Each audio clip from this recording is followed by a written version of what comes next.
I keep forgetting that I don't have to just hit the button before I start talking.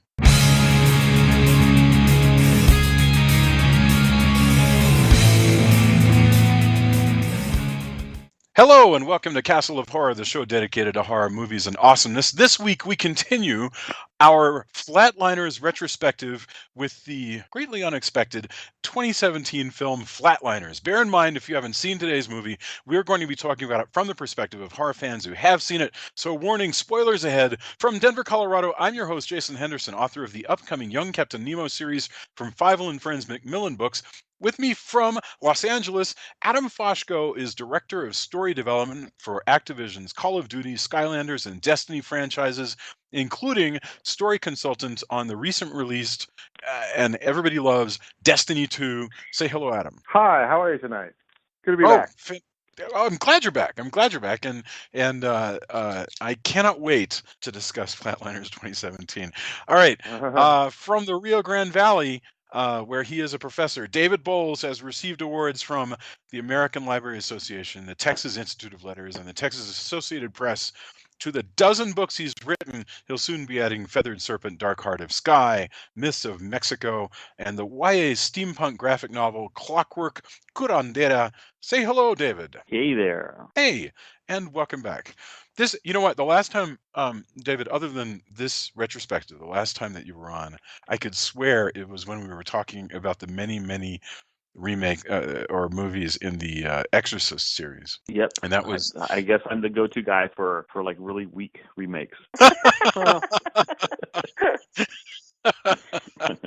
So here we are. Okay, and finally, also in Denver, as always, color commentary from attorney Julia Guzman of Guzman Immigration of Denver. She is the chair of the Media Committee and member of the Access to Legal Services Committee for the American Immigration Lawyers Association. Say hello, Julia. Hello. Why are you laughing? Denver office. It's random information to throw into a horror movie podcast, but whatever. I don't know. It's the bio of you that I have. I have to go with what's in front of me. I didn't know I needed to give you a suitable bio. I'll try to pull one together. You need to create some kind of like horror bona fides to include. Exactly. Like you could just say she's done. This is her 240 whatever episode with. Yeah, you probably qualify for an advanced degree in horror film criticism. I think so. Exactly. That would be funny if my entire cred was always just like this is her whatever, like 235th or 245th, horror movie episode. Well, that puts you in a good situation, though. I mean, honestly, it's better than most people who actually review stuff. Right. You need to teach like a master class on it or something, and then there you go. Watch enough that you could do it. That's what's strange is how long can you pretend you have the Gonzo Gates problem basically, because how long can you pretend to be an outsider when you've been reviewing this many horror movies for this long? I think I can. I think at this point you've literally watched more horror movies than most horror movie fans. Yeah, but I think I can for two reasons. One, I don't like horror movies, and two, I've never read a book about horror movies, so I know nothing about it except for what I see on the screen. All right. I still that's a naturalist notion. Okay. I mean Well, what's the word? It's not naturalist. When you just take to the canvas and you can paint. What do we call that person? There's right. No, but there's a word. We say that person is a natural something. Yeah, There's a term of art. Anyway, maybe it's Okay. Prodigy. Okay. Like the movie. Yeah. Maybe it's a native. I don't know. Anyway, all right. Flatliners is a 2017 American science fiction psychological horror film directed by Niels Oplev, written by Ben Ripley. This film is a remake of the 1990 film of the same name that we just discussed, what seems like just a few short hours ago. And this one stars Ellen Page, Diego Luna, Nina Dobrev, James Norton, and Kiersey Clemens. It follows 5 medical students who attempt to conduct experiments that produce near-death experiences. It was released by Sony just like about a week ago. So let's go. You know what? Let's do it a different order than we did last time. Let's go Adam, David, Julia, and then I'll go. So Adam, opening thoughts, and let's try and keep this to about 2 minutes because I know there's a lot that we want to get into. So opening thoughts, Flatliners 2017. Yeah, okay. I can kind of just boil this down, and I'm not gonna bother holding back. Everything about this. And I like the people who are more or less in it, and I like Ellen Page, and I like, and there's potentially a lot of promise in something like this. But it was every moment that I was in there, I found myself missing the original. I missed the style of the original. I missed the fact that I felt like it had more substance to it, which was hard for me to believe that I was saying that. It had charm that this didn't have. The problem with it, it was really hard to have this film stand on its own merits in any way, just because it was really hard to find strong merit in it. If I had to really boil it down, I think I said it a bit earlier today. It felt like it was hurried, it was uneven, maybe a little even misguided in how it was approached. It had no style. It was grim. It was preachy. It was rampant with sidewalk social scientist psychology, and it even wasted Kiefer, which was sort of a gimme. Every opportunity I think that it would have been given. Apart from that, I think it was fantastic. It was extremely disappointing because I really walked in with no real expectations, and in that, the notion of my missing the original was conjured up in this viewing.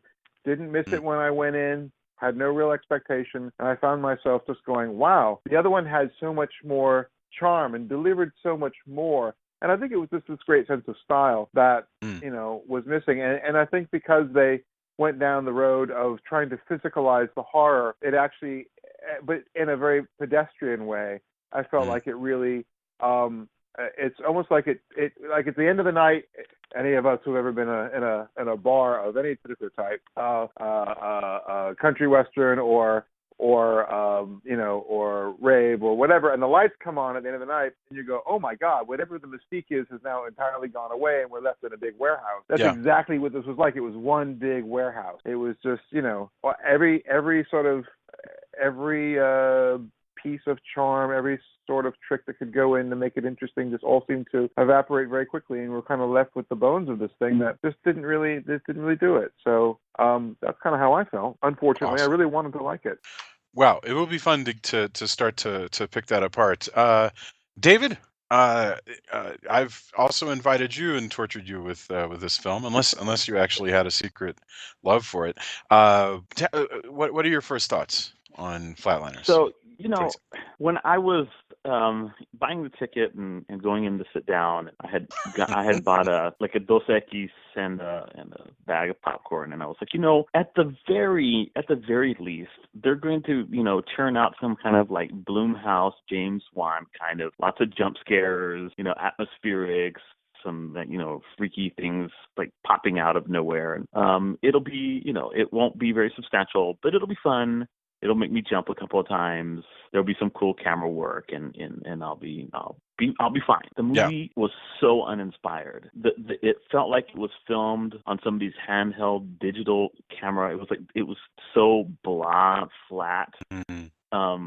There was, a lot of the shots were very static. So like just visually, on the heels of the original film. I mean, granted, we kind of went off a little bit on Schumacher's like overuse of style, but this this was completely insipid, completely like just bloodless and dull. I mean, to the point that just basically any Thursday night ABC melodrama is better filmed than this piece of shit. Basically, it was really sad. Yeah. I would have preferred to see an episode of How to Get Away with Murder, frankly, and with its frenetic camera styles and people running around yelling and freaking out. Sure. Sure. Yeah, and like Adam, I really like these actors, and there were things that they were doing and line readings and stuff that I really enjoyed. And there was like a glimmer of, we're going to see, we're going to delve a little bit more into the privilege of being a doctoral student and have some of that comeuppance and so forth. But it was just really half-heartedly done. The script was underbaked, and it was when I realized that it was going to be basically a straight up remake, I was like, fuck me, you're kidding. Rather than an extension, rather than like we talked about last time, you've got Kiefer Sutherland use him as a foil for the students, or a teacher, or God knows what, or some secret leader of a cabal of flatliners.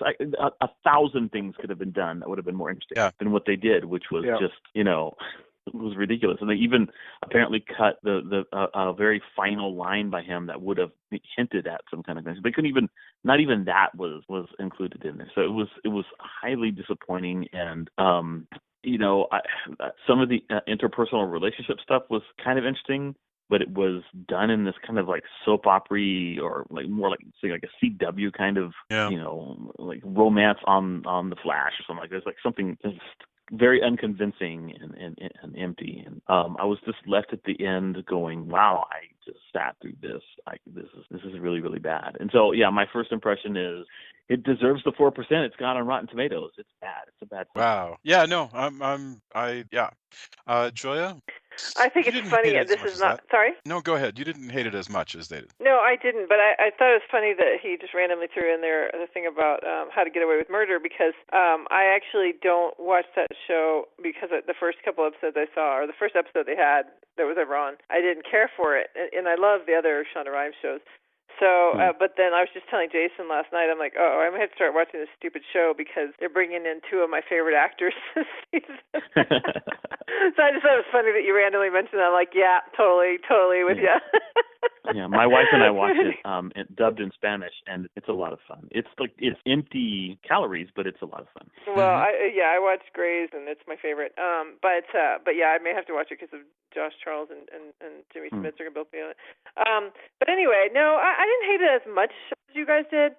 But it definitely wasn't, I didn't think it was as good as the first one either. And it is the amount that I am disappointed about what they did with Kiefer is like more than anything else that I'm disappointed. Like, I'm just more disappointed about that than I am about the whole rest of the movie, because it was such an opportunity to even if he had been this character the whole time, and then whenever the one character who, I'm trying to think what her name is, but anyway, the one character who needs to go back. What did you say? Well, I'm sorry. Go ahead. Continue. The one who needs to go back and confess about what she did.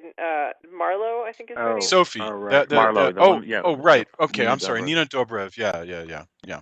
So she needs to go back and confess that she screwed up and accidentally killed a patient and hid it. And so she's going to go talk to the dean. That would have been a perfect opportunity for her instead to go talk to Kiefer and have said, something that led him to believe that maybe she had I don't know, maybe he had been like noticing something, he'd overheard something, whatever, to lead him to believe that they're doing this experiment that he also had done, instead of having it be the remake and just ignore that he was ever in the first movie. Have it be a kind of a sequel where that whole thing was erased from existence because nobody ever told anybody, but he remembers it and he's gonna say, you know what, we did this before and here's what we learned. Something. I don't know, anything. But it was super frustrating. And then he says, in some interview that it would be clear that he really is that character, but it's not clear at all. He's just wishing, and I guess you were saying that there was a line that they cut that maybe implied that. But I can answer that. I can answer that completely clearly, but I'll let you finish because the director has been very explicit now. Right. Okay. Well, that was super frustrating. And then it's just stylistically not as good. I mean, I didn't love the idea of the whole entire movie, the first one that we watched, being like a music video, but I like that some of it was, and this one doesn't have that, so it's kind of missing the whole thing. However, there were a couple little things that I did like in this one, and we'll get into it later. So I didn't hate it, and I do like the actors. I agree that the relationships aren't nearly as would developed as they should be, but there's a few things. So I will have some positive things to say later on, but that was my most overwhelming opinion, was just that they just really missed an opportunity with that. Okay, I want to address the Kiefer thing right up front, but as my first opening thought, I agree with everything that you guys said, everything. But one thing, as far as like, I'm glad that you guys are on, because I was really distracted watching this film by the video, by the look of it, that it looked to me. That DV handheld. Yeah, and I don't see that very much. I don't. Yeah. You know what it reminded me? Go ahead. I'm sorry to interrupt you, but it reminded me of that. You remember that? What was that Tom Cruise film, Collateral? You remember how that was filmed? But obviously, that wasn't like a Michael Mann film, much better. But I mean, that kind of that video quality, how distracting it was. Is it on purpose? What's going on here? And Adam, you went to film school. Can you explain what the hell am I seeing? Am I supposed to be seeing it? Is it a mistake? Like, what's going on? I think it's a very deliberate choice. I mean, if you think about it, it's meant to be very crisp. I mean, when you get into and I think there's a little bit of this in the first film that we saw, where the real world becomes black and white, and when you go over to the other side, it becomes color. In certain moments here, everything is so incredibly crisp, and almost it becomes almost artificial at a certain point on this side. And when you go to the other side, there's a tremendous amount of effects, but it's always a little bit softer. It's always a little more ethereal. It's a little bit more dreamlike. It's got more texture to it in a lot of ways. And this becomes very stark. And I think part of it is, it makes the other side look alluring and ethereal and whatever else.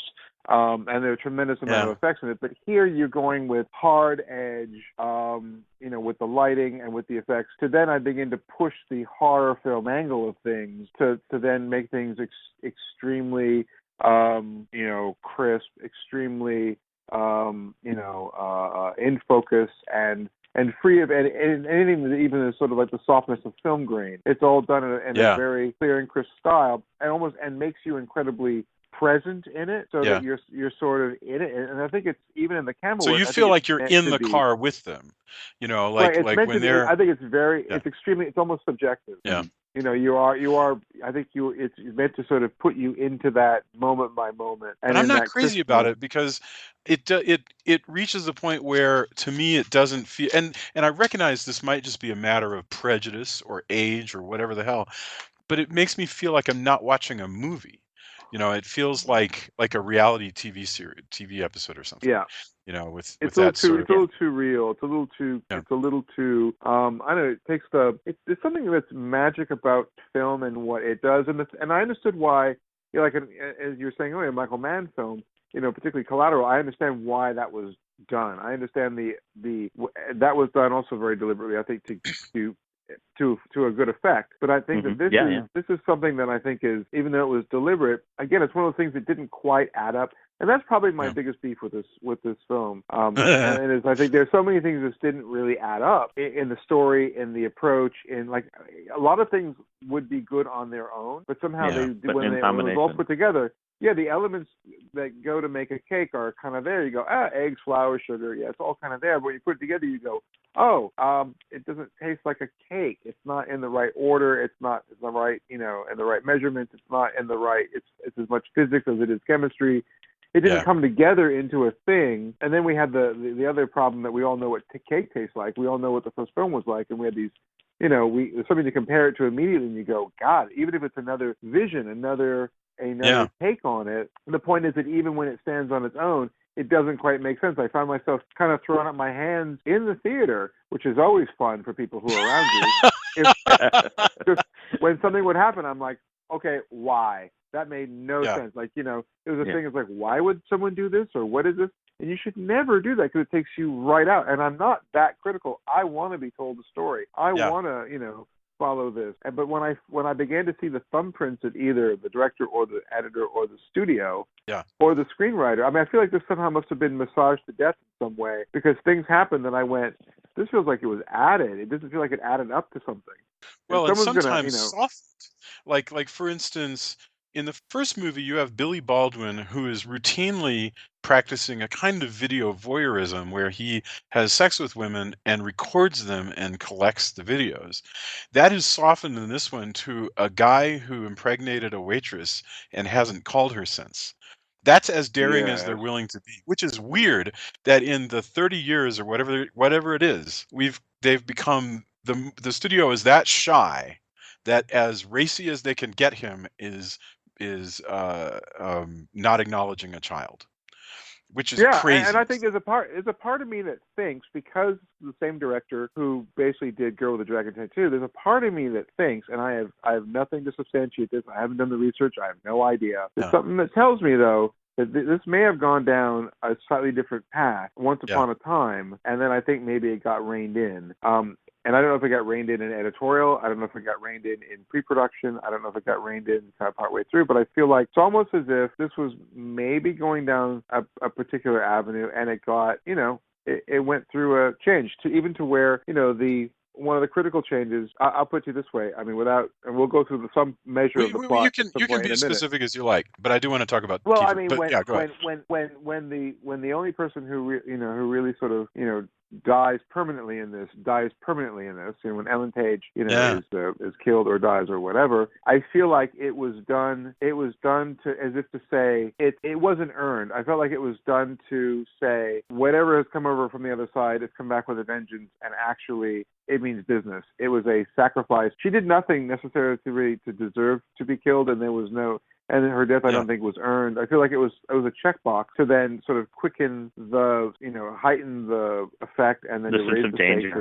And it was really all done, and then to give us something at the end where potentially she comes back or whatever. But again, even what she says at the end doesn't help or make sense, and it actually just made me furious because it was like I felt like that was a wasted effort. And I felt like, well, that was weird and confusing. But I disagree. I disagree. I actually liked it. I thought it was a surprise, which was cool because you don't expect any of your main characters to die, and especially this one because she's really famous. And so I thought that was an interesting surprise, and I actually liked that she was there to kind of guide the other character, like a guardian angel kind of thing. I like that personally. I don't mind her guiding. What I would have liked would have been something a little more significant than something I already sort of figured out, or that they figured out earlier in the picture. But they figured it out earlier. They're like, oh, you got to do this and sort of forgive yourself. Like, oh, I got that. I wish it had been something else. Like if that had come even before, instead of in the climax, and then again the epilogue is what's his name goes and meets the waitress and finds out he has a son, and you go, okay, I get that.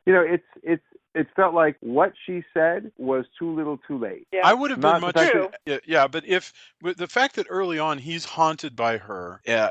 So in this case, we're talking about the case of the doctor called Jamie, and he after in this thing, everybody who goes into the flatlining process, it kind of it sort of heightens their awareness of stuff when they come out, but they're haunted by bad shit that they've done. And in his case, he's haunted by this woman who looks like she looks a lot like a younger Amy Poehler staring at her from the street, and you're like, wow, did he kill this girl? Too, did he run over with his motorcycle? Did he, no, it's just a girl that is pregnant and that he never called again, which is, look, that's a terrible thing to do, but But when I say there are things I like, okay. When I say there are things I like, one of the things I liked is that we think all these people are ghosts, like every single one of these people, and they are creepy. There's some really good little creepy things and jump scares. I thought there was a lot of good creepy stuff. The things on the boat are really interesting. The crying baby that's not there. The knife disappearing. The actual knife being gone. Even though so again, it's kind of the same question that we had in the first movie of is there really a physical presence there or not? What's going on? So that I thought was well done, and then I liked that I liked the twist of it being, and I hope that you preface this with these are major spoilers for this movie. It's still theater, but anyway, I like the twist of there being people who are actually alive, and I like personally, and this might be something other people don't like. I actually really like that they spell it out as, nope, not ghosts. This is just your conscience, and you're feeling super guilty, and it's been everything got enhanced. Everything got enhanced when you died and came back, including your talent, including your guilty conscience, whatever. And if you forgive yourself, then it's going to go away because it's all in your mind. There's no question. Is that what it is? Yeah. Is that ultimately what it is? The fact that everything gets enhanced, and what's also enhanced is that what you're? I don't know. I don't know, but I'm saying everything gets enhanced when you come back. So you're super talented. You feel super guilty. You feel super sexual. It's like the Krell machine from Forbidden Planet, which makes you incredibly intelligent, and then also releases your demons or whatever, which actually has superpower and can kill everybody. It's an id monster. All right. That's how I thought. Yeah, you know what? So I didn't, so you arrived at that. That's interesting. I didn't get that while I was sitting in there. I was still sort of working on the assumptions that they state in the film, which is something is using our guilt against us. Yeah. And has come out and is taking the form of our guilt. And I was like, okay, it's The Grudge. If that's the case, God, I think it would be pretty cool if this sort of id was actually like if there were a demon that did things like, David, I'm going to steal your nightmares and then make them real and chase you around. And that was what this demon did. That'd be a pretty cool demon, no? But then the thing is, forgiving yourself wouldn't be having anything to do with it, because how would you defeat a demon by forgiving yourself?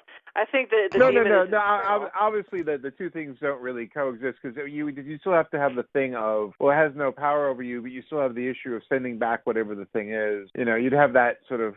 You'd have that, but I wish that if Julia, you're right, and you might be, and the characters were just speculating that it was, something is using a demon, something has come back with us and is using this against us. And they're just speculating that, but really in the end, what it is you have to forgive yourself, and because you've crossed over, this you've been intensified in some way. I just don't think if they had done that, I wish they would have underscored that to where I would have been like, oh, okay, well then I get that. I didn't immediately draw that conclusion.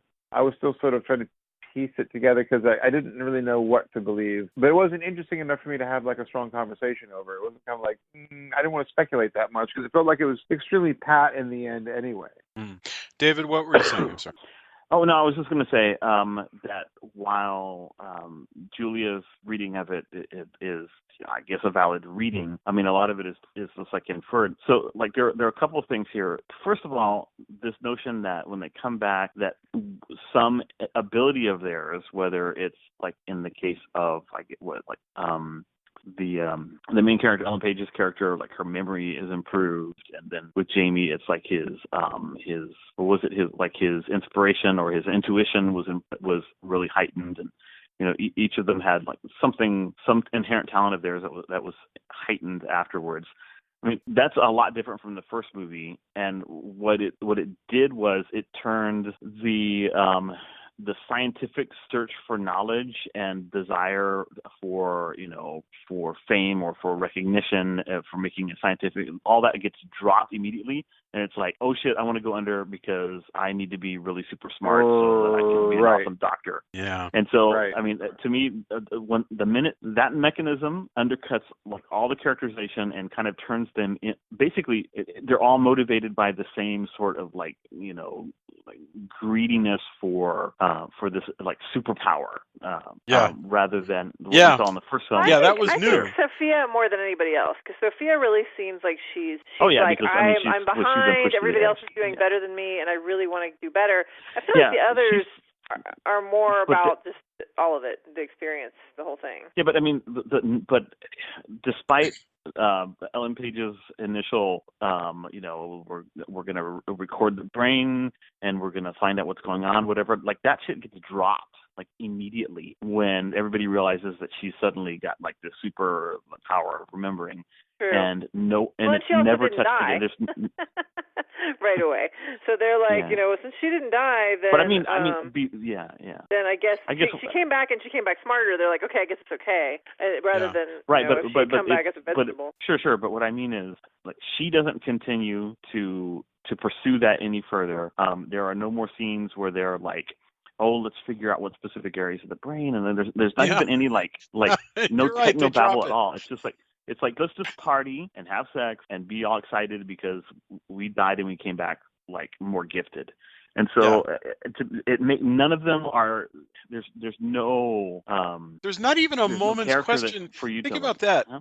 So that is such a commentary, or it could be. It sounds like the beginning of a commentary on the generation that, the Kiefer says, you're so populous. You're as populous as the baby boom. You need to figure out ways to get ahead. And so you have all these kids who do things like get themselves declared learning disabled so that they can get extra time on tests. I mean, there's all kinds of crazy gaming going on, right? Yeah.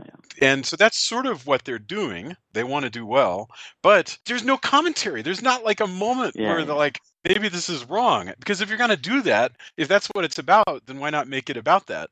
But I want to tell you this Kiefer thing. I found this quote, and David, I think this is exactly what you're referring to. So Oplev, the director, he's talking to Collider, and he says there was a 2-minute monologue from Kiefer towards the end that they showed in the test screenings, where he tells this long story, about these things that these doctors did, and it's a little abstract, but then he goes, "You can't cheat death, and believe me, I know.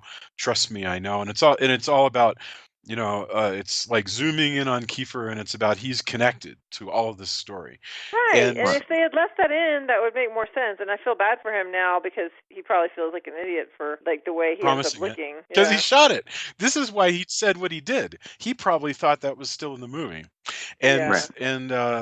But get this. This is interesting to me.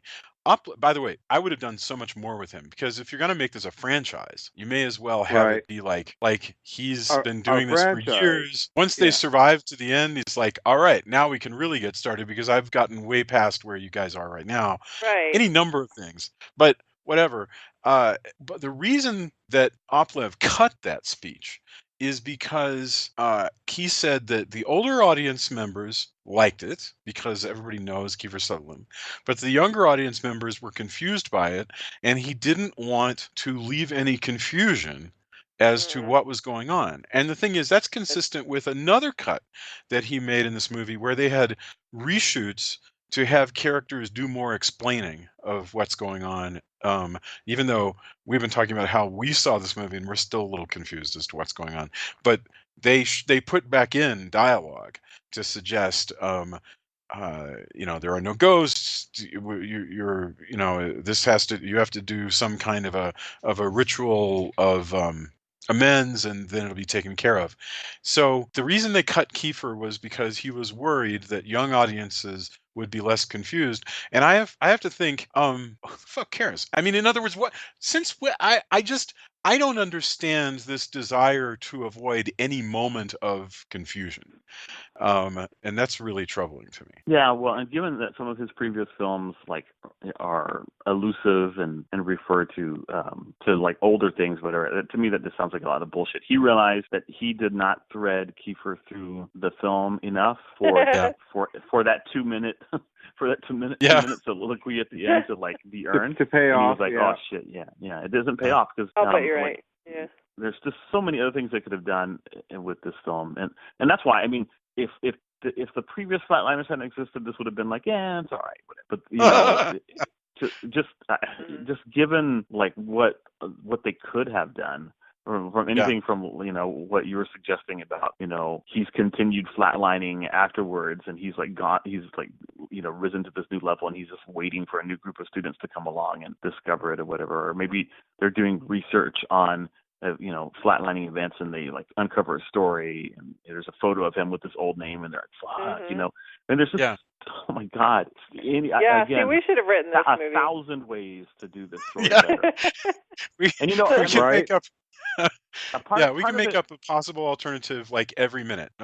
You just said it. And, no. And I mean, look, I have a bit of I'm being a little petty about this because just having experiences in the past year, just recently, a producer and I were pitching a movie based on the Mexican American, Latin American and in general idea of mal de ojo, or like the evil eye, or whatever. It's a horror film based on this, and it was really clever concept that we worked on for a long time, and to kind of have people tepidly respond and have it shut down because it's not got all the, I don't know, it doesn't, it's even though people say they want properties that are more that are by people of color and that are different. People don't want that. They want to continue regurgitating this nonsense. Right. And so when you see a film like this, granted, whatever, $19 million budget or whatever, you see them getting made and they're just so poorly made and so poorly written, and so unenthusiastically received, and you're like, damn. And there are every single day there are really, really interesting ideas being shot down and ignored. Wow, I hadn't even thought of that. It's just a shame. It's a shame. That any $19 million you spend is $19 million you, in theory, could have spent on something else. Exactly. And I mean, granted, they're going to make those $19 million back. I don't know if they're going to make well. If you notice, they didn't do very much publicity for this film. Yeah. And so there was hardly anything at all. And so they're like, I wonder if at some point somebody's like, this is not a particularly good movie. So let's just not. We've invested, our money in the film and the distribution, whatever, and let's just cut our losses and see if it makes back what we've invested in. And it eventually will. But beyond that, it's not going to be. Clearly, it's not going to be a success. I do have one other thing I want to say that I like about this film that we should talk about, and that is Diego Luna. I really liked him. I thought he was great, and I liked his character.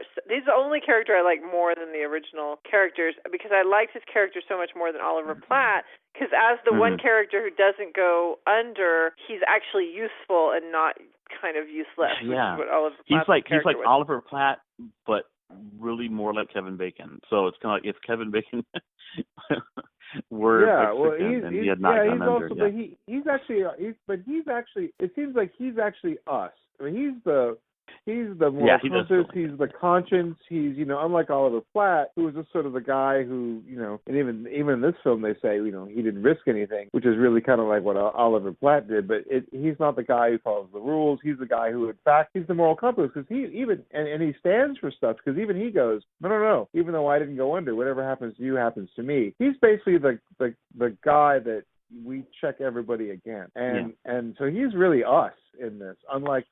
Ellen Page isn't us, but this guy is us. Yeah, and it's it's sort of interesting. Yeah, he was probably the not the best part. I mean, there's certain things in this film that you go, okay, I like this thing, I like this whatever, but it's all siloed. When you put it all together, it doesn't actually kind of work for me. It's just the individual little pieces. I've kind of felt like, well, that kind of worked on its own, or I've seen that before, or this was good with this, but somehow it didn't all add up, and that's weirdly disappointing. But I like him, and I even liked I liked the casting. I didn't think I was going to like the casting very much. I thought the casting was just fine, with the exception of Kiefer, which was sort of like so much more could have been done. It really is, right? Because you go his first scene though. His first scene, I was like, oh, okay, yeah. It starts off, and maybe that's it, because I think all these things start off. It was like raise your expectations slightly. And then it goes, nah. It's like the guy, I'm not calling the waitress back. It's like the movie never calls you back. And you're like, and then it's just disappointed. It leaves you pregnant in front of the abortion clinic. That's what the movie does. Right. That's what the whole movie does that. And you're like, okay. That's just, I think probably because, and maybe it's because the casting was actually all right. Because that's one of the toughest things. Particularly now, when you say, what kind of a film are you going to make? Okay, it's going to be a remake of this. Okay, you have this hot director. You have this property that will have a new look to it, but it did respectably, certainly quite respectably once upon a time, by the hot director of that time, with the Brat Pack casting or some aspect of it, and we go, okay, we're gonna do that here for a modern audience. Okay, great. These are people that that are gonna will cast in this, and very often there's a misstep in the casting where you go, God, they were the wrong people, and it could have been a terrible misstep. But actually, I found myself thinking that they were all fine. Really, they were all actually, I was like, okay, I kind of bought it, but there wasn't enough for them to do, enough for them to hang on to, and they didn't really capitalize on them in quite the way that I would like perhaps for them to have. First and foremost with Kiefer, who walked around like sort of like a bad version of House, but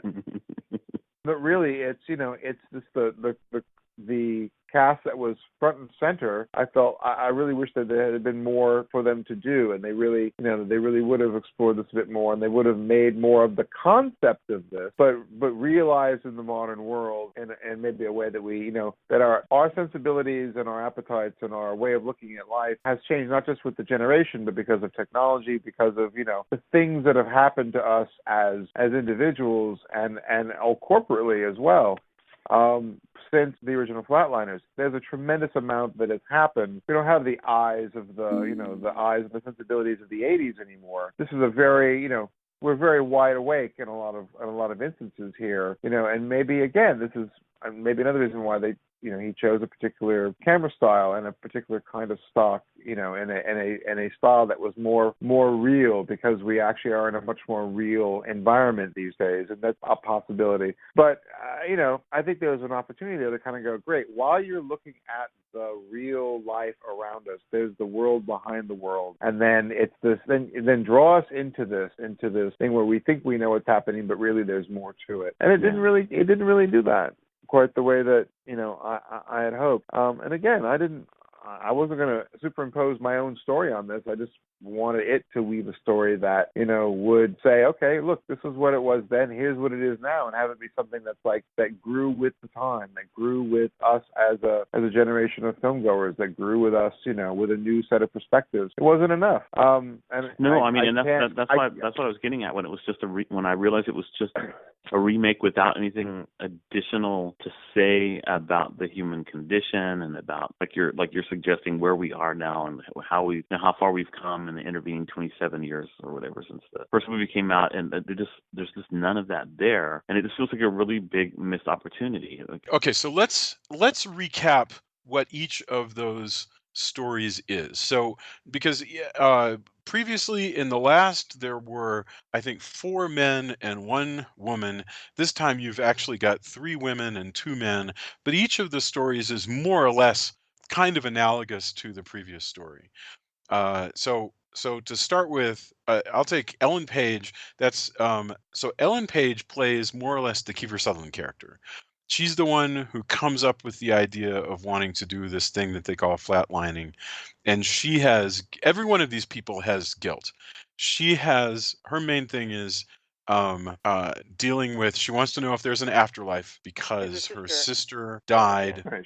She accidentally killed her sister in a car crash. Yeah, by texting. Yeah. And that, I totally believe in the guilt associated with that, because actually there's a whole, I've been reading in the last week just about all these people who accidentally kill people. Not just texting, but the fact is life is complicated, and sometimes you accidentally cause death. Absolutely. Yeah, people run over their own kids because they're like in the driveway or whatever. No, that's a terrible one. But again, what I was saying before about thinking it was kind of that they did some really cool things with the creepy. I mean, the thing, with the anything that has to do with a ghost car is really, like basically she's at this club and all of a sudden she's in the middle of a field and there's the car and it's dripping water, and then I knew there was going to be a jump scare there, and it still scared me. Which she looks in and the hand hits the window. Yeah. I mean, there's several great things like that just really, take advantage of that terror of seeing somebody who has died come back in a really unnatural way. And of course, the way Ellen Page dies is that she's literally scared to death. I mean, she's this sister shows up in her house and is like a monster. She doesn't look like her sister did in life. She looks like a zombie, and so she's chasing her around and chases her to her death off of the fire escape. So I mean, so I think it's really that part is really effective in my opinion. Yeah. So Nina Dobrev, she plays Marlowe. Her thing is that she is an overachiever, and she accidentally killed a patient, just pure accident.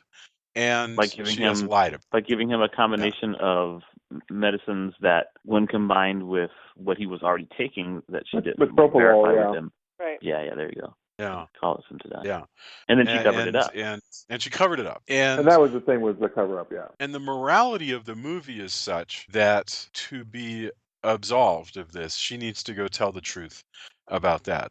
And I have to say, actually, and I'm not a doctor, so this meant nothing to me. I was thinking, like, I don't know. I don't know if it were going to get me kicked out of med school, I don't know if I would bother to go and explain but that's where that. Diego Luna has that really, really great, like, conversation with her. Yeah. And he basically tells her, look, I like you a lot. You're my friend. I care about you.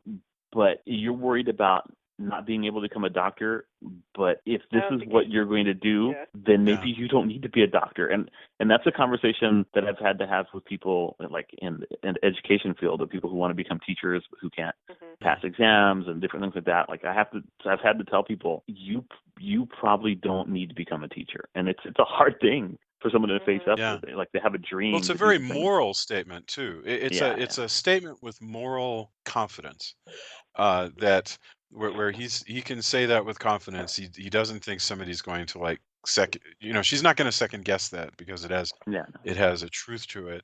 That's actually one of the strongest things in the whole script. Actually, you're right. You're totally right. Yeah. James Norton, and he's the watered down version of Billy Baldwin. Right. So remember, Kiefer Sutherland. It's interesting because Kiefer's movie had not committed. Well, wait a minute. When they threw the rocks at the boy in the tree, did he fall to his death? Yeah, he fell to his death. He died. Yeah. He died, and so Kiefer had to go to reform school, and eventually he thought he paid his penance. He paid his debt already. Well, and here's the thing nothing about like that that here. Is that every single one of them had. That's what I'm saying about before about it being a twist. That every single one of them had a dead person, and in here it's not. They're not all dead people. And so his thing is, no. In the original one, not Kevin Bacon. Kevin Bacon didn't have a dead person. Oh, yeah, you're right. He had to go apologize to that girl. Hers is the one who's just like Sophie. Sophie, Sophia does the Kevin Bacon thing. Yeah. Okay. Yeah. Right. Yes. So Sophia has a thing. So you're right. So Jamie's a party boy, and he met a girl at his dad's country club, and she got pregnant, and he has dumped her.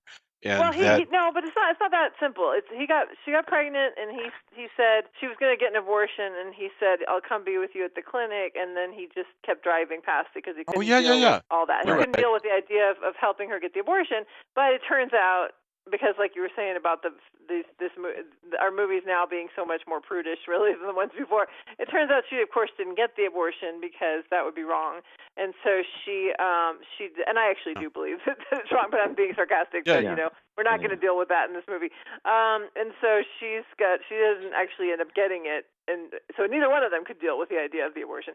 So she ends up having this kid that she never told them about, which in my opinion is also wrong. I mean, I think she could have said, I decided to have the kid, and you don't have to be involved, but I want you to know. But no, she's decided to not tell. So Can you imagine if this film had done like a Train Spotters thing and had like the baby had like been aborted, and now the aborted baby spirit is that would have been fucking crazy. That would be better. I think that's what we were expecting. Yeah. On the boat. No, but it's a little terrifying. But that would be really good. Yeah, you're right. There's a scary moment where he's approaching a screaming what he thinks is a baby under a blanket, and you're like, what is this baby gonna look like? What's the deal here? I was really worried about that too. And it was but that would have been, and do I think that would have been worse if we had watched that? Would I be here going, I completely disapprove of that? I have no idea how I would have reacted to that, but I know that it would have been something. I tell you what, at least it would have been different. It would have been ballsy. I think the reason I say I like this film more than you guys is because that kind of stuff really stuck with me. Like the idea of being alone, because I don't like being alone that much. I mean, I do if I'm like on a walk in nature and it's nice, but it's creepy and stormy at night. I just don't like it. And so nobody likes to be walking around in stormy night by themselves. No, but there's plenty of people. Jason loves to be by himself in storms. He doesn't mind. But I don't like it. And so when he's, and there wasn't necessarily a storm in this movie, I'm just giving that as an example, but when he's on the boat and all this creepy stuff's happening, and then his friend calls and goes, hey, all this creepy stuff's happening to me, he's like, I'm coming right over, I'm like, yeah, you guys should all just live together now. Because all this creepy stuff, none of you should be by yourself watch each other. Well, they almost have an orgy together, so they're just a few steps away. Isn't that funny? Exactly. Yeah, I'm fascinated. There's been this comment before where somebody said that movies are always about what they're about, but they're also they're like an imperfect recording of what they're about, but they're a perfect recording of the making of the movie, in a sense. In other words, what this movie can tell us is a lot about where people's heads are at least as far as what they think an audience is going to like in 2017. And that's very interesting, because what it means is they're much more free with sexuality. That's a good thing, but they're much more worried about they're not as stridently pro-choice as they were in the 70s, and that's a different sort of thing. They're um, very, very afraid of offending people as far as like sexual crime, so that like his misdeed is way different from Billy Baldwin's. And I think that has to do with this fear that if he had been a full-on video pervert like Billy Baldwin was, that a lot of audience would have felt like we don't live in an era when you can treat a character like that with any kind of kindness, any kind of sympathy at all. Yeah. Right. Well, and Billy Baldwin isn't even a criminal. He's just videoing. I mean, he's kind of a criminal, but it's low scale. He's not raping people or anything like that. But so, we live in a different world. I think we've entered this really strange world that is both sexually both licentious and prudish. like there's way less patience for people's fetishes and what have you. Maybe I'm wrong, but that's just the impression I get, because this seems like a very, very timid attempt at rewriting the Billy Baldwin character. There's sex in this movie, but you don't see any nudity. That's also really strange to me. I don't know what to do with that. I'm like, if this movie were made in 1973, we would have had some nudity in it. Like they go out of their way to sort of not show it, which is interesting. Right. You could show this on television. There's more nudity on Grey's Anatomy than there is in this film. So and Ellen Page has gotten naked in other films, so it's not like it's like some kind of prudish. It's a PG-13 movie. Right. I think that's the whole point. Is it's broad appeal, and I think it was. They wanted to have a broad appeal. Right. I think it was shaped. At a certain point. Maybe not after the fact, but I think maybe what this was going to be. Again, my thinking is maybe it was going to be one thing and it became something else. Yeah. Because it was going to have broad appeal, because it was going to be a vehicle that was going to perform in a particular way, which made it a studio film more than a director's vision to, remake something or reimagine something. Yeah. Or even a studio's vision to reimagine it. It really became a product. And the problem with products sometimes is the fact that they don't have the spark of not originality, but a spark of whatever is driving the reimagining to sort of take place. It becomes, if it runs out of juice, it becomes a little more transparent, or becomes half-hearted because it's drawn in too many different directions, and so it doesn't become any one good, like any good at any one particular thing. Yeah. And so which is funny for this director, though, because he has, as you mentioned, or as David mentioned, he has this voice when it comes to the girl with the dragon tattoo. But I mean, Schumacher had this really clever sui generis voice. It was like, this is Schumacher, and he was almost more important than the movie itself as far as what you were going to go see, because every frame, every scene was, the camera's going to tilt this way, we're going to do these really interesting things, we're going to swoop around. It's always just really interesting, and there's nothing interesting going on here. It's just so weird how absent this director is. And I don't know why. Maybe it's like when John Carpenter takes a job that he doesn't like and just decides to just make it very prosaic. You have to, as when we're thinking about the girl with the dragon tattoo, I've seen the entire original trilogy that this guy directed, and those weren't. I was not impressed by that cinematography in that direction either. The American remake was like much more stylistically satisfying than the original, which was kind of a pedestrian, workmanlike. So that's a very good point. That is a good point. I give you one example of that, David. Check this out. In number 3, when she is, so this is a spoiler for. So skip forward like 3 minutes if you don't want to hear a spoiler for The Girl with Dragon Tattoo Part 3. Oh, okay. I was going to say, so many spoilers, yeah. But But when she is buried, when she's like shot by the motorcycle gang and buried out back, and then later we sort of pan over to the mound of dirt and we realize that that Elizabeth Salander is in fact is alive and digging herself out. That could have been, look, Melrose Place already showed us how to do that shot, and it is we get the camera real low to the ground. We have the mound up against the moon, and then her hand thrusts through the dirt and is like lit. Yeah, it's super cliche, but it works. It works great. You're an idiot for not doing it, and instead here you pan over and you realize that she's digging herself out, and it's presented. I can't believe that you could make such a thing boring, is what I'm saying. Yeah, I mean, it I'm was. telling So that's a really good point. I loved those three movies. I watched them all, me too. and I Me too. enjoyed But them. I love them because of the acting and because I liked the story. I loved the novels, and I thought the story was it translated well to film, but the direction was just barely there. I mean, there was it's just workmanlike, and maybe that's his very voice, workmanlike. I guess. But and maybe that's the problem is if you're going to follow up Schumacher, it's so obvious. Maybe you have to have somebody else with their own gonzo vision. I mean, somebody I don't Can you even know imagine? who's out there. Yeah, no, but can Who you has imagine like a gonzo whole series of Flatliner films, each one of them vision? made by like some like startling visionary who like This is just the Mission like, Impossible goes theory of Flatliners. crazy. Yeah, Is just that like, you know, you bring in know John Woo to do a Flatliner. Well, it would John definitely Woo be would great interesting. Flatliners. He would. Then you just have doves flying through the whole film. Yeah, there you go. Well, and that would be okay, but I mean, or you would have the back to the Wachowskis. And, like, I mean, you would have the something camera that circling around the person as they're trying to bring them back, and it would like you'd be all busy, and people would be it would be well, these what you would frenetic end up scenes. with, I mean, you could always hire a music video or a commercial director now, and take it. You could have Fincher do it. I mean, you could have a number of people. Yeah, That's a good point. Yeah. You kind of give it a particular style.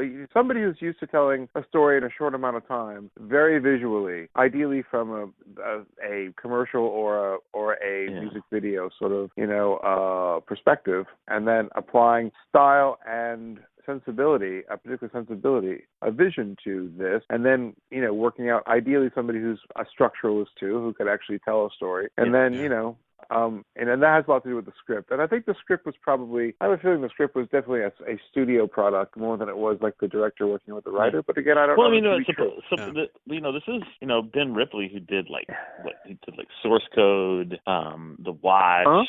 Well, I see also did Species 3, so that doesn't really recommend him very well. Well, I mean, because I think it might have been a studio job. It's one of those things that it was heavily driven by the studio, and it went through a bunch of different changes with notes and iterations and whatever. And that can be fine, but if the studio doesn't know what it's supposed to be, it's not driven by a director with vision, then you have basically, it's checking boxes, which it kind of feels like this movie's doing. And every individual thing, you'll get notes back like, oh, hey, I was watching this, but I found that I didn't really like this. Could you add another line here?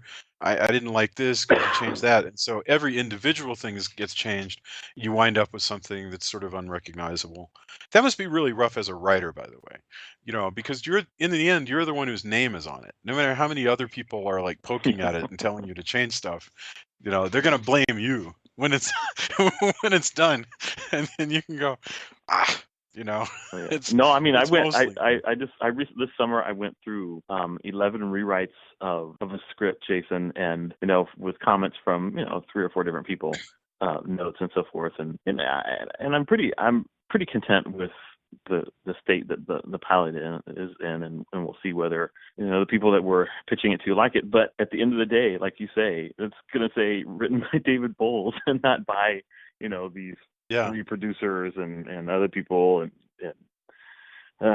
if what I did with their note doesn't work, the only thing that people are going to see is that I did it. So and that's in particular television. I mean, the thing we have in film, of course, is the fact that the writer will get a certain amount of the of the credit or the blame. But in the end, the director has a lot to say. It's a director's business, yeah. Right, and so it really becomes that you either have a strong director, a fierce director. You have a director that has a particular angle and who has given notes to rewrite to match the vision that's going to sort of be what this is going to be. In television, it's going to be the writer for sure, but you still have the the writer's room drives television a lot. Right, and that's great. But I mean, if we'd had a stronger director or a director who had a vision for it, and by the way, I don't know this to be true, but it's also entirely possible this is exactly what he wanted. And it's the way that it translated. I'm saying it's the studio because it feels like it has thumbprints on it that are not necessarily like a director's thumbprint. But this may be precisely what he wanted, and it may not have been. I'd like to see what the drafts were for this, because maybe it was a real reimagining. I'd like to think that maybe it had punch and style, and was something that was consistent with the 20-odd years, the changes in the 20-odd years between the first one and this one. It really was fresh and kind of amazing, and they had to tone it down because, my God, it was over the top. It would have been easily an R picture, and that was not what we had to knock a bunch of stuff off. The budget would have been $50 million, and we just got to cut this and cut that. Right, but I think you could. But I think you could actually. You could probably. We're also talking about concepts and ideas and finishing out like some through lines and maybe some thematic work, and that's not necessarily expensive. That's all just the direction of where a particular story is going and how it's being told and what it's really trying to say, and that's not necessarily a question of expense, but I think it's just I think maybe it's just trying to figure out what kind of film this is supposed to be and who it's supposed to reach and what it's trying to say, and and even if it's probably just fine, if you never saw the original Flatliners, you'd kind of go, okay, it's saying something. It's and perhaps we, or me in particular, I may have a much more critical eye because I found that I saw the original one, and at the very least it had a if the story wasn't perfect, then at least the way that it told that story held my interest and did so in a way that even if there were problems, I went, well, you know what? At least it had style. At least it was, you could sort of see Schumacher in there, and and all this stuff that seems to sort of be absent from this. Even that connective tissue, that stuff just seems to be noticeably absent. So, again, it's does it suffer more, I guess, because it's a remake, or does it suffer on its own merit? Is it any better or worse because we've seen the original, I don't know the and answer to that question. And many people haven't. I think it suffers That's more a profound question. Yeah. I think it suffers more because it's a remake, because a lot of what you guys have said is in the original one, this is different than in here. And I actually think that if you just look at this movie by itself, it's the idea is still really cool. Like, you can't say it's innovative because of the remake, because it's a remake. But if it weren't for the fact that it's a remake, it's a really interesting idea that these guys are messing with, what happens when you have a near-death experience. And so I do think it suffers more because, I'm not saying it's going to be a great film no matter what, but I think there's a lot of expectation set up from the first movie that maybe wasn't fair. So I think you wouldn't judge it quite as harshly if it weren't for the first movie, but there's still a lot. What I find fascinating about that, though, Joya, is that we've seen this before, where something is both a remake and a sequel, and they have to decide, do we want people to be aware of it or not? In other words, like, do we want to embrace the fact that we're a sequel? Like somebody told me that in the new what was the Phil Silvers show back in the You mean 60s? CPO Sharky? No, like that was Don Rickles. Sorry, it's Bilko. Yeah, Sergeant Bilko. So apparently it was McHale's Navy. I'm sorry. McHale's Navy. Okay. There was a new version of McHale's Navy. Right. There was a new version of McHale's Navy in the last couple of years, and at the end there was a sudden acknowledgement that it was actually a sequel and not a remake, because he was in fact the son or grandson of the original McHale. And McHale. I just kind of feel like it's weird to do that. Why not just like, in other words, if it's one, it's one. If it's the other, it's the other.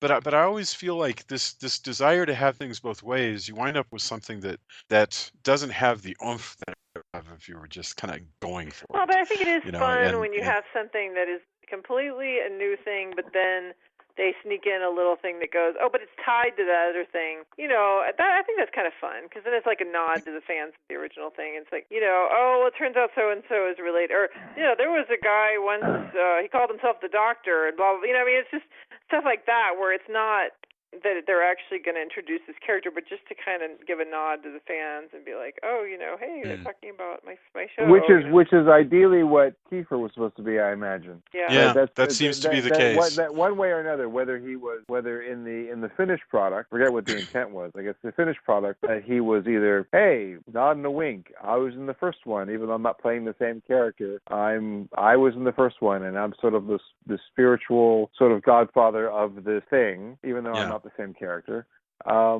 Or it, for people who did see it, same it's like, character. I am the, this is meant to be a sequel, and this has all happened before, and I'm carrying, I'm somehow carrying on this line in some way, which is really, in either case, that's for us. That that is not for the younger generation. Sure. Who now has to go, God, there were films back in the 1990s. I don't even people watch movies then. Were they all black and white? Well, what And they yet, actually at the had same they time, would tape. but I don't know if that's true, Adam. I mean, I because I remember, and I swear to God, my childhood was not that unusual. I feel like when I was a kid, when I watched something that included like a throwback, it made me intrigued, and I wanted to go out and find out more about that thing. That was. But that was after the fact. My statement is really more about the fact that they might go back and look it up now, but they weren't necessarily familiar with it. There's a particular segment of the population that this movie is for that never saw the first one, that are going to go see it, for its jump scares, because they might think it's actually an interesting idea, and maybe it'll be a horror picture too, and whatever, and then they'll go, oh, and they might go back and rent it or do whatever. In fact, I'm sure that will happen, but they may not be familiar with it, which makes you go, why Kiefer? Why? Yeah. Who does that satisfy? And I have to think it's us, because it doesn't really. He's not really providing. He's not providing connective tissue, and people might go after the fact. The young demographic, the younger demographic might go after the fact to go look up the original Flatliners, and then be pleasantly bored or surprised, depending on what their tastes are. But I think that would be interesting. But I guess what I'm saying is, it would not have hurt. It would not have hurt probably to have made more of that. Even if maybe they could have treated it more obliquely and said, I did this once upon a time, and it brought me to a certain place. Leave it alone. Whatever. It would have been nice if they had done that. Whether it was a nod and a wink to the original Flatliners, or whether it's something right. More in depth. But they didn't do any of that. So. And we've come full circle back to the original complaints about this, which is a good sign that we've probably exhausted. Yeah. So we should wrap up with our final thoughts, which will probably not be very long, because I think we've probably talked about this movie as much as we could. And then I want to get your recommendations, read or what have you. So same direction, Adam, David, Julia, and then I'll say whatever I can think of. Adam, final thoughts on Flatliners 2017. Yeah, I'm not sorry that I saw this movie. I think it was important to see. I think, if for no other reason, just to sort of see, maybe kind of what works and what doesn't work, particularly in light of as we have conversations more about building franchises and more about properties and even remaking or making sequels to certain properties. I think you can walk in with the best intentions, and it doesn't always add up. And I think even though even in our conversations, we may have painted the picture one way or another about it being, soulless or, too much of a studio proposition or a product or whatever. The point is, some money went into it. Some good people were cast. A lot of craftsmen and professionals worked on this and worked hard, and they worked well, and they worked together. And in the end, it didn't really add up to what it could have, to its potential. You know, I think that the fact that we find it lacking and disappointing, doesn't diminish the work that was put into it and the original vision behind kind of the idea of Flatliners and even the process that kind of went into making it. It's just unfortunate that it didn't really add up. It was entertaining to a certain degree, but it didn't really, it didn't really move things along in a way that, I would love to have really liked this and been like, wow, we've come a long way, and look at it, it really has a lot of substance. But, it's disappointing in that respect. But still, it got made. And so I think it serves as as another addition to, to film history in a way. And also maybe even a cautionary tale about even people with the best intentions. The stuff doesn't always pan out. And there's no doubt that some money and great talent went into it, but it just didn't pan out. So, I think we should, take that really for what it's worth. It's not even though I didn't care for it, it doesn't mean that it's a bad movie. It really isn't, because it holds up better than some. It's just, oh my God, yeah. No, absolutely. It's not at all a waste. And I just think I've heard it said, and I think it's probably true. You can move people to where they really like something, or they really are against it and they really don't like it, but the fact is you move them. It's when you get to sort of the meh of it, when you don't when it doesn't have an impact, that's probably a bad thing. But you can have a very polarizing movie or a polarizing story, or polarizing any piece of work that you're working on, which you've moved people in a particular direction. You've created an emotional movement in them, and that's probably a good thing. And I think because this kind of felt a little bit more meh than maybe it should have, that it I think that's probably the thing that I'm reacting to. So anyway, those are my final thoughts. Well, that was really great, and I like the call to sort of just thought about, first of all, as much as I'm bitching about this much more has a beginning, a middle, and end than a lot of films I've watched. So, sure. So show it some respect. And you're right, it's full of artists who are doing their job. David, final thoughts? Yeah, no, I mean, I will grant all that. It's just that when you're dealing with a property like this, the disappointment from the menace can make you feel like like you've just watched a really, really horrible film, because you just want more out of the property than that. So, but I mean, you think about the Terminator franchise; it survived some pretty meh films, and now we're gonna get like another reboot that promises to be something really interesting, and maybe they're if we care enough about Flatliners, which I'm not sure that we do, but it's possible that the concept could be revisited again, and maybe in a longer form TV series. I can see like these individual doctors' stories being separate episodes or interwoven over an 8-episode arc, and being a lot more compelling because of the depth that you would get into. But yeah, I mean, it's a film that if you're not married to the original and you're just interested in exploring this notion of life after death and what would happen if you were to deliberately try to see beyond that veil, then I mean, it's not a horrible film.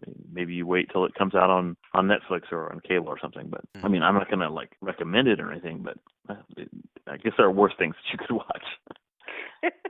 Yeah, well, for sure. Excellent. Okay.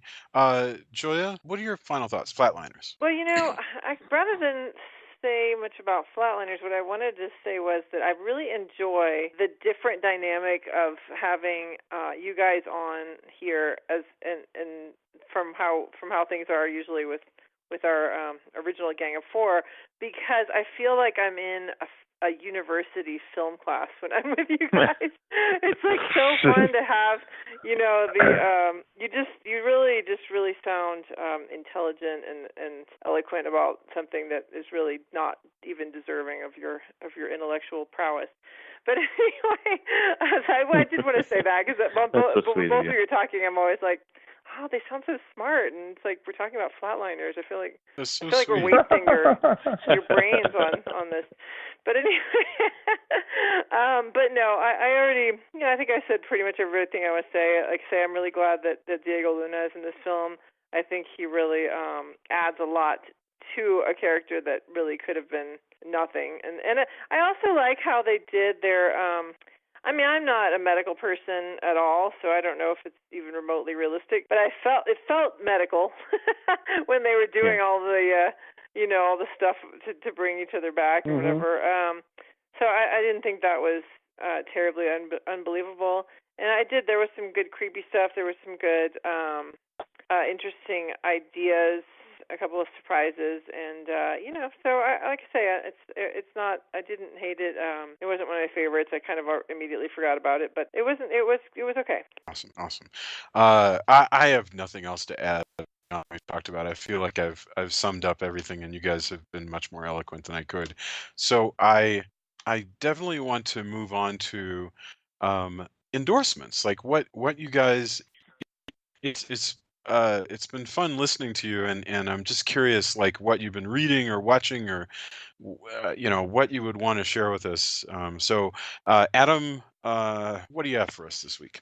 Well, I am watching and reading a bunch of new stuff, but there's something that kind of caught my attention, and I had to go to New York, and I hopped on a red-eye flight, and I went to New York, and I did a job, and I came back on the same day to get back to Los Angeles sort of by midnight because I had more stuff the next morning. But it gave me a lot of time on a plane is what it gave me. More time on a plane than actually my being in session in New York. But while I was looking at stuff, one of the things I did is I took my iPad with me and I had, some stuff, including some new series and some other things. But I was flipping through some things I had, and I went back and I started rewatching Sherlock. And it's interesting because there's in the second season there's the scandal in Belgravia. Is that it? Is that the there's that particular episode. I think it's Scandal in Belgravia, but it's it was originally Scandal in Bohemia, but I don't remember what they do in Sherlock. Yeah, the Belgravia, I believe they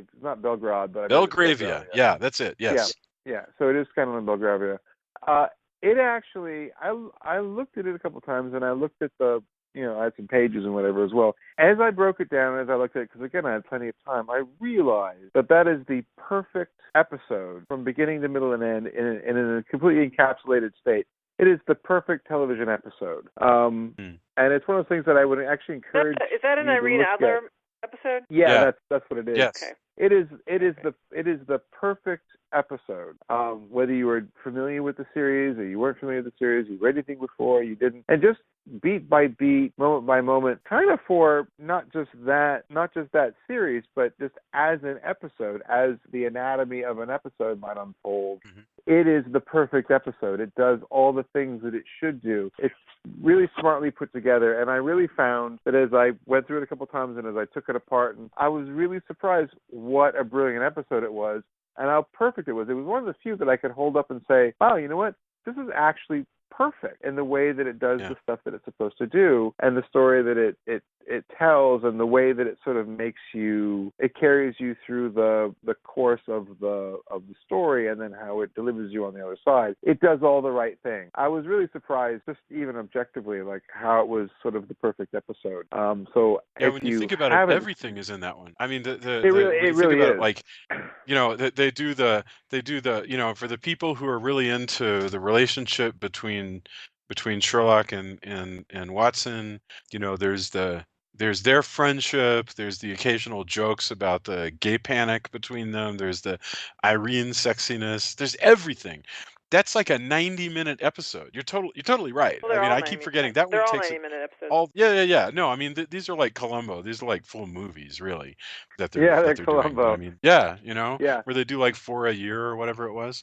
But no, that's a good point. But unlike the others, I watched the others as well, and they're all great. But this is really the perfect one. But really, it's just it's the beats that it undertakes, and what each element is meant to do. It's kind of rare that you find something where you go, God, that really was perfect for what it did, and you don't see that a whole lot.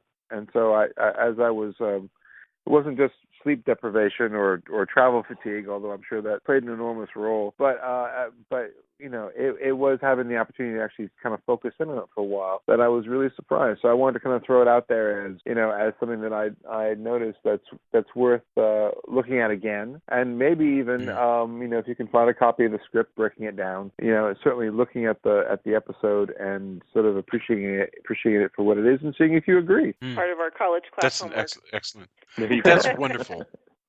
I'm really glad you gave us that. That's fantastic. David, what do you have to recommend? Well, the new season of The Exorcist started up, and the first episode was really, really fantastic. Picking up about 6 months, I guess, after the first season. So if you haven't watched the Exorcist TV show, I do recommend it. It's there are some things about it that are a little wonky, but it's great fun. Lots of really cool scares, really compelling characters. Father Tomas is really interesting, and the second season is is in a completely different setting with a different possession that's going to be explored, and it looks to be a lot of fun. So definitely I recommend that. And I'm reading a couple things. I'm reading this great young adult magical realism book called When the Moon Was Ours by Anna Marie McLemore, who's a Mexican-American author. Just a really, really fantastic book full of strangeness and curanderismo and just lots of really fantastic things. The main character is a girl who inexplicably rolls out of the water of a water tower that's chopped down, and basically as a young girl, and roses grow out of her wrists. It's just this really, really unusual tale, and she falls in love with this boy who's a transgender boy, although no one knows it. It's a really, really fascinating book. And coming out, I've already read an advanced copy of it. Coming out, I guess, on the 24th is The Beautiful Ones by Silvia Moreno Garcia, and that is just really, really fantastic. It's like an alt-world fantasy set in this universe, this Earth. It's basically like the Belle Epoque. And it's got romance and telekinesis and weirdness, and it's the fourth book by Silvia. And she's a great writer, so I definitely recommend that. And I guess the only other thing that I've been watching is I've been watching this Korean melodrama on Netflix called I guess it's called White Nights on Netflix, although it's been called Nightlight elsewhere. It's on Netflix. And it's so Netflix, you have English subtitles or English subtitles. Yeah. And it's I'm not usually one for melodrama, but I just watched the first episode, and there's something about this haughty the main character is, well, I guess she's not necessarily the main character, but the main the series revolves around this kind of distant, frigid businesswoman who is manipulating her way up the ladder of corporations in South Korea, and it's really compelling, really, really wild stuff.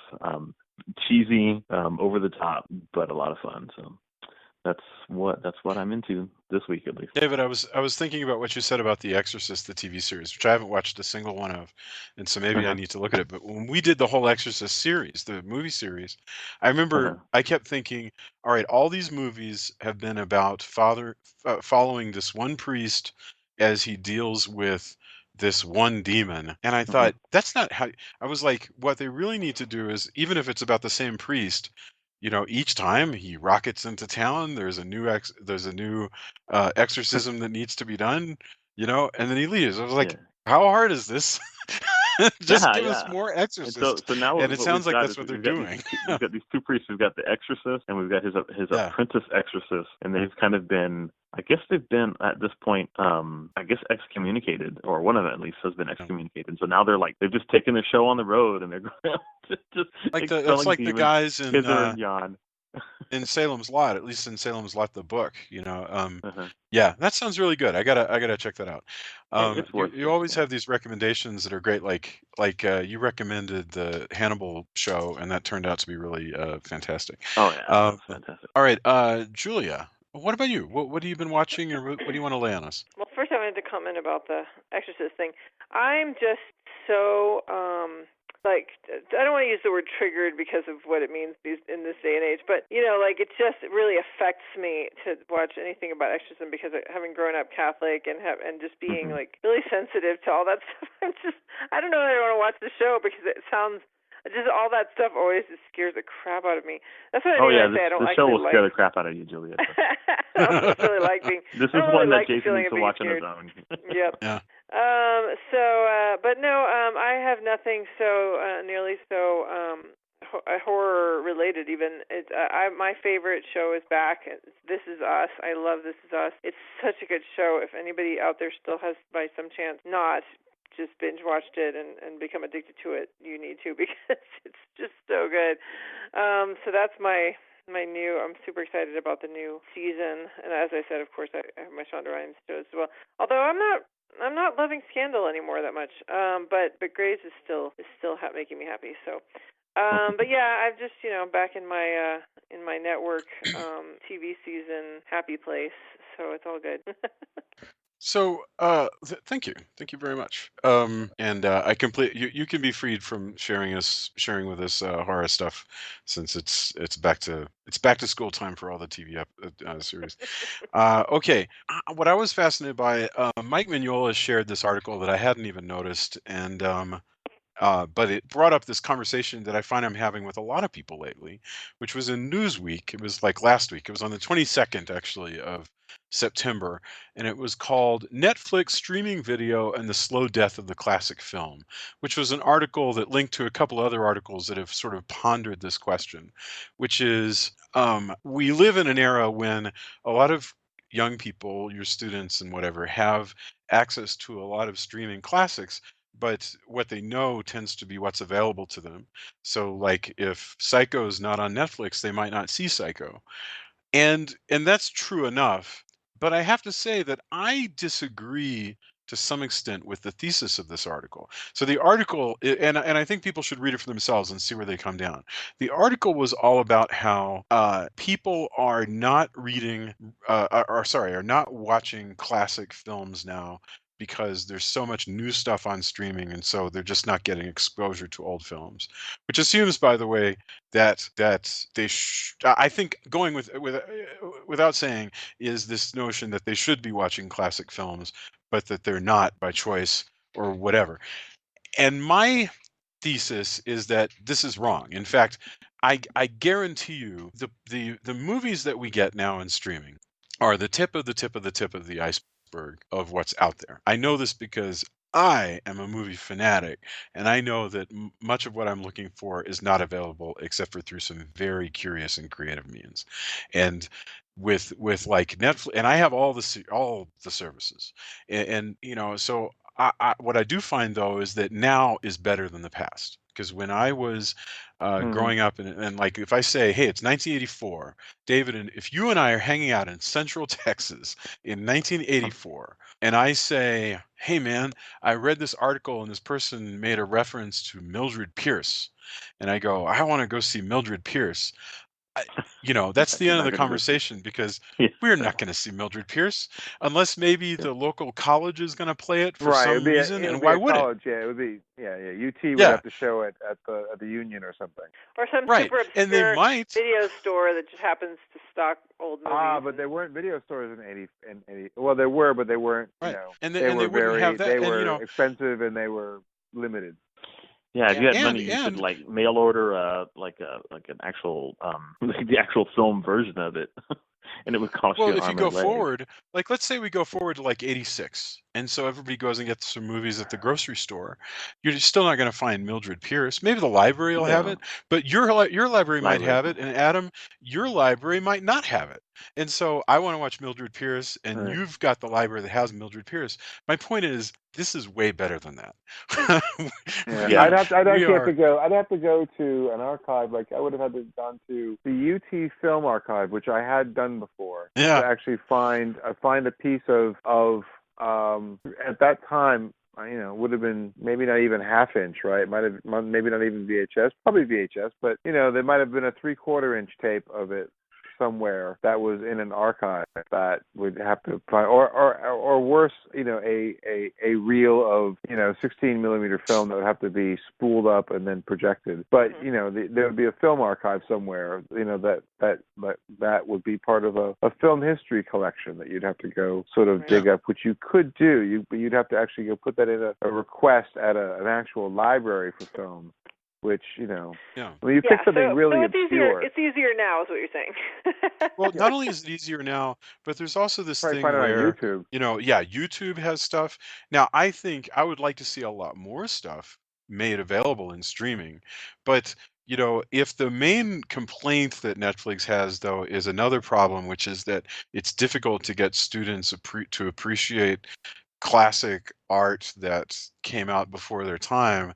I hate to say it. Be the case. I kind of feel like it was always thus. I think that. But here's the thing about that. The thing about that is, I think what it does is that there's such a wide funnel now. The problem with 1984 or 85 or whatever it was, or predating, not this video, but just so many different streaming methods, is you couldn't find immediate access to really anything. You'd have to wait for stuff, But the point is, there's so much stuff that points to other things that you can get onto a discussion about. If you see Stranger Things or you see something else, it leads to discussions, which then actually lead to, digging around the internet, which leads to YouTube, which leads to other sources of information. You go, hey, if you like this, then, this is what these are the things that, it is, that inspired it. Oh, great. And it all leads you back to, I don't know, the Golem, which ultimately, why would you get a chance to ever see that if you're a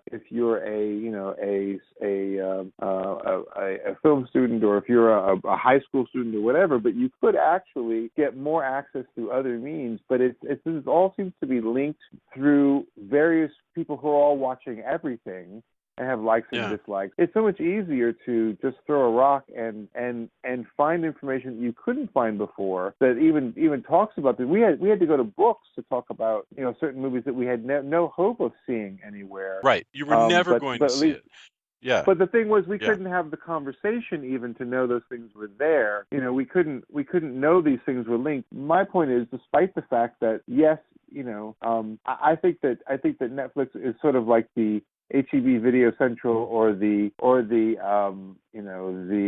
Hollywood Video of the time, where yes, there are classics or whatever, but largely it's Doll Man is really what you're dealing with. You're dealing with the full moon classics that are out there. Whatever's being made for video, that's the tip of the spear. But there were things that you could dig down. More importantly, you could have conversations, and things would link to other things, and you have a greater chance of finding out about things you would have no exposure to if these things didn't exist. If Netflix didn't exist, you wouldn't have be able to have these conversations and then be able to find it on the internet or wherever else. So I think that it actually stimulates the conversation. It actually stimulates the opportunity to get that's the a really good point. to other kinds of movies. So it's and we can't expect. The fact is, you can't expect that everybody is going to go looking up the old stuff. But I think it's fair to expect that some will, and I think that was always the case. That some people are going to watch Stranger Things and go, oh, I'm really curious about watching some of the things that they're referencing here, and most people won't, and that's just sort of the way that's just sort of the way things are. By the way, I love TCM. One thing I've discovered, like every time Joy and I go on vacation, like one of the few channels that'll be on will be like TCM, right? And so every single time what I do is I find myself seeing a movie that I've never seen before, and I can't like stick around because we're going to dinner, we're doing whatever we're doing, but I actually find myself writing down, okay, this thing had Joan Crawford and Robert Young, and he's a president of the university. I have no idea what this movie is, and we'll look it up when I get home. And I've discovered a lot of really great movies just by like watching TCM for like 8 minutes and trying to figure out what the hell this film is. And that, I don't know. I just think it's a beautiful time. I got one more endorsement, which is a Roku channel and Facebook page that I discovered called Cult TV A Go-Go. And they play some whack stuff. It is really crazy.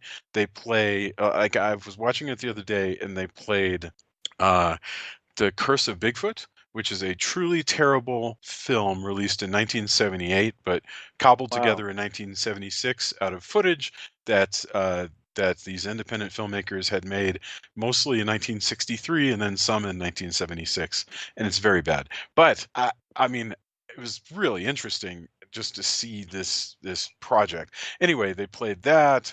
They played some like giant monster sci-fi, and then in between they'll play like vintage videos and commercials, and probably all of it's like worse than Gray Market.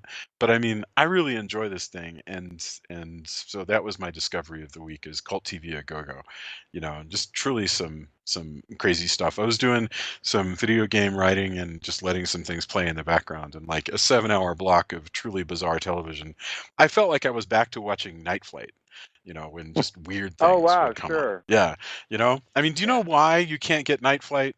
Actually, now there's a Night Flight Roku channel, but I'm too cheap to subscribe to it, so I got to check that out. But the reason previously why you couldn't get real episodes of Night Flight on video was because half that stuff was not licensed properly. And so they were like, I'm not surprised. I'm not surprised at all. That had a very sort of sketchy feel to it back then, and that was part of its charm. Part of its, absolutely. Yeah, no doubt. Okay, I think we'll be back for this group, this version of the X-Men. We'll be back next week to discuss our last bonus Flatliner episode, which is Jacob's Ladder. So I think we'll be discussing that. Oddly enough, I think we'll be recording it for release on Monday, so we'll probably be discussing it on Sunday. This was so exciting. I'm so glad that you guys could join me for Flatliners 2017, we miss our friends, but we're having a really good time. So thank you very much. Hey, thank you. Everybody, it was great. Yeah, thanks. Of course. If you're listening to the show, come to the Facebook page. Tell us what you think. Tell us if you what you would contribute to this whole question about like whether today's world is better or worse, whether the Netflix article is on the right track or not, and tell your friends, leave reviews, and we will talk to you guys next week. Thanks, everybody. Bye, everybody. Bye. Thanks.